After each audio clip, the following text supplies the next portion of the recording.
I'm just curious, like go back to that time. I know like Jay Feaster took over. There was a lot of uncertainty. How are you feeling? It was a weird time, I remember as a fan. So what were those conversations like leading up to? I've heard you speak about it a little bit, like you had kind of seen this coming a little bit, even though the trade maybe caught you off guard overall.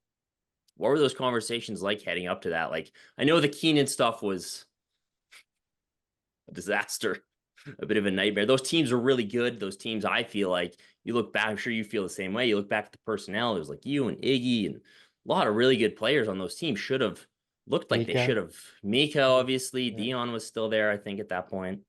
Just felt like you guys really you should have been in Stanley Cup contention, if not going deep into the playoffs, and just never really materialized.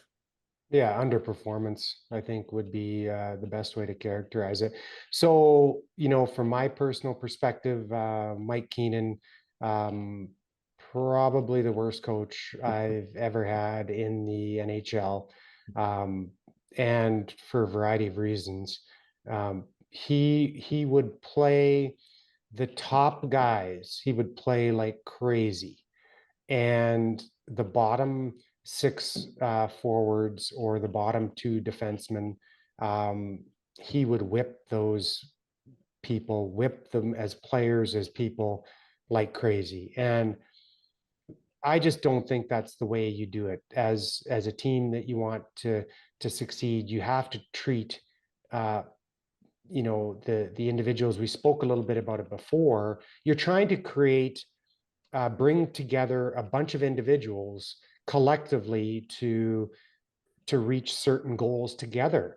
And by treating players so differently, depending on kind of where they were on the pay scale or how much they were playing and how much they weren't playing, um, it was really created division within the team. And I didn't like that at all. So, at that point in my career, I was confident enough to voice my displeasure. Um, and if, we kind of talked about Daryl Sutter, I have a tremendous amount of respect for Daryl Sutter.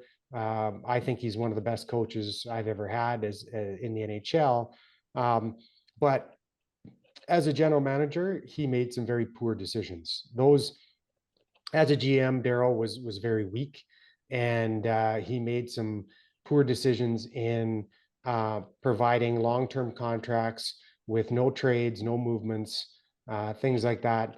That really put the Flames in a very poor situation. So, with all that kind of stuff happening, and then some changes with Feaster, you mentioned coming in, and that um, it just wasn't a good situation. We were underperforming. We had very limited moves that we could make.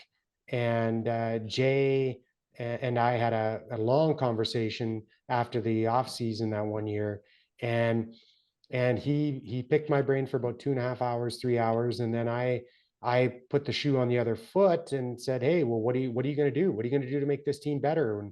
And and the answers that he provided, which were trying to move a few guys that had no trade clauses, just didn't suffice to me. And I said, "Well, I'm getting older. I want to win. Like it's about winning. You're in the seventh inning of your career, if not later. It's about winning. It's not about trying to make as much money as you can or playing in a place where you get to come to the rink in your convertible and sandals every day. Like it's not. It's about winning. And for me, it was about winning. So I just said to him, "Hey, if there's a possibility to look at an option where we could have a chance to win, I would be open to it." That's all I said.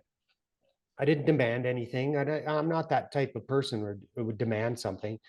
But what happened was very disappointing in that, like, I had a no movement clause.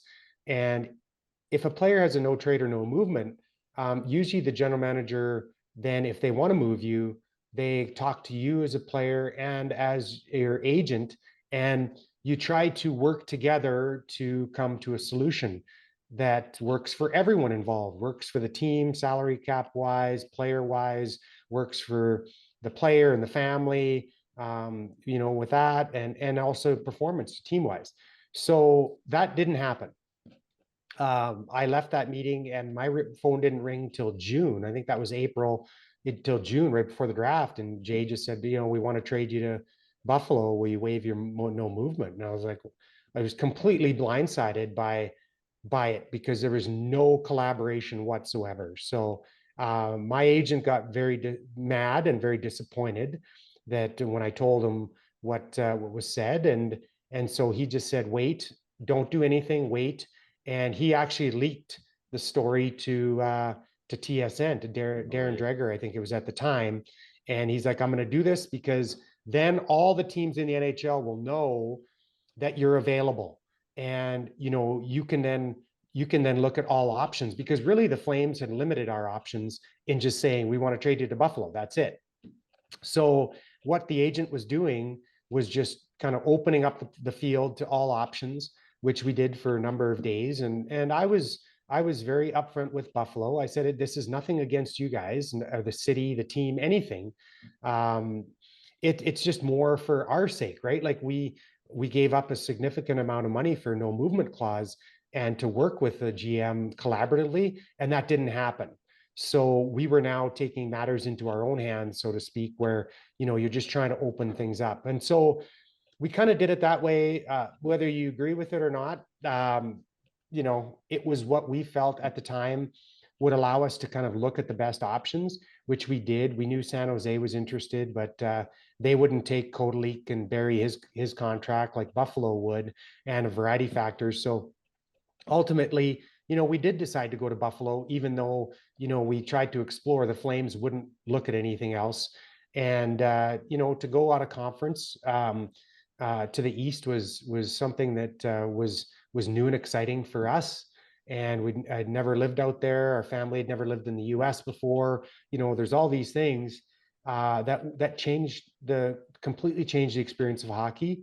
And then ultimately it helped lead to coming back to the Western Conference, which I was comfortable with, because I struggled out East. I didn't know the players as much, didn't know the tendencies, all that, and struggled with the style of play. But we got back to LA, where under Daryl again, who demands a lot of structure, plays aggressive, like I like. So it's amazing how things work, but it was kind of a long, winding road that way. And, it left a kind of bitter taste in my mouth with Jay Feaster, not with Calgary, not with the Flames or anything like that. It was more just Jay not doing things the way that he should have. And, I don't know why he did that. But that was the kind of the hand that we were dealt, and we tried to make the best of it.